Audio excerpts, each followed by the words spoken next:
ఉత్సవాలు చేయడమే కాదు, స్వామివారి ప్రసాదం కూడా లక్షలాది మంది భక్తులకు అందించాలి అని ఆలోచన. ఎన్ని డేస్ కష్టపడాల్సి వచ్చింది? అనకాపల్లి ఆర్టిస్టే చేశారు అంటున్నారు. ఎన్ని డేస్ నుంచి ఇక్కడ స్వామివారి విగ్రహం ఏర్పాటు? సుమారు 2 నెలల దగ్గర నుంచి కష్టపడుతూనే ఉన్నారు. 2 నెలల దగ్గర నుంచి కష్టపడుతున్నారు. ట్రస్ట్ మెంబర్స్ కూడా 40 మెంబర్స్ దగ్గర ఉండి అందరూ కూడా కష్టపడుతూనే ఉన్నారు. నిన్న నైట్ అంటే మన గూగుల్లో సెర్చ్ చేసినా రాలేదు ఇది. అంటే శాంపుల్ చూద్దాం పోనీ ఏంటి అని, అయినా సరే రాలేదు. ఈ రోజు నుంచి వస్తుందేమో ఇంకా, అంతే మనం అంత ప్రత్యేకత తీసుకొస్తాం. ఈ రోజు నుంచి వస్తుంది ఇంకా బెల్లం వినాయకుడు అంటే మన వినాయకుడు వచ్చేలాగా ఏంటంటే అలాగ రావాలి, ఇది కావాలి, కొత్తగా ఏదైనా ఇది కావాలని చెప్పి మనం ఇది చేసుకుంటాం. అంటే ఇప్పుడు ఈ ఇయర్ ఫస్ట్ ఇయర్ వస్తున్న రెస్పాన్స్ బట్టి నెక్స్ట్ కూడా కంటిన్యూ చేద్దాం. ఖచ్చితంగా ఇంకా మంచి కాన్సెప్ట్లతో, అంటే ఒక మట్టితోనే పెట్టగలరు లేకపోతే ఒక ప్లాస్టిక్ ఫైబర్తోనే పెట్టగలరు అని జనాలు మైండ్ సెట్లో ఉన్నది.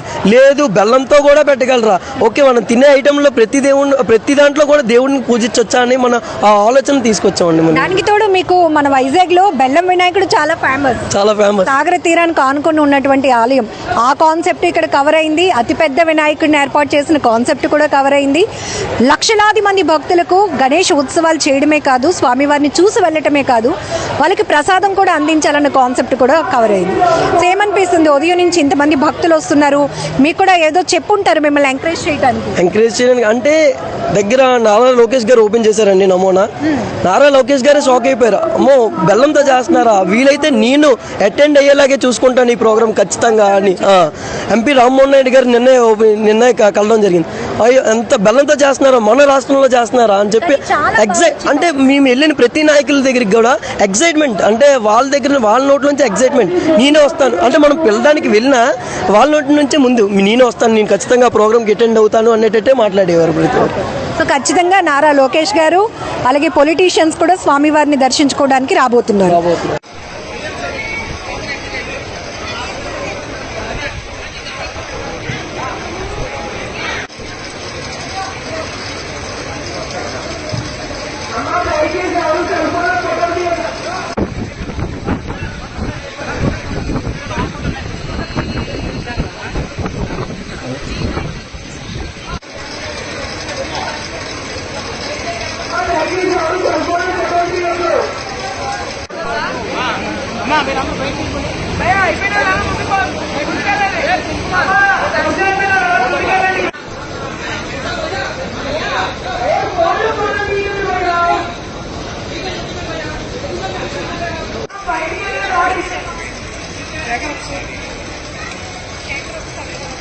Hmm.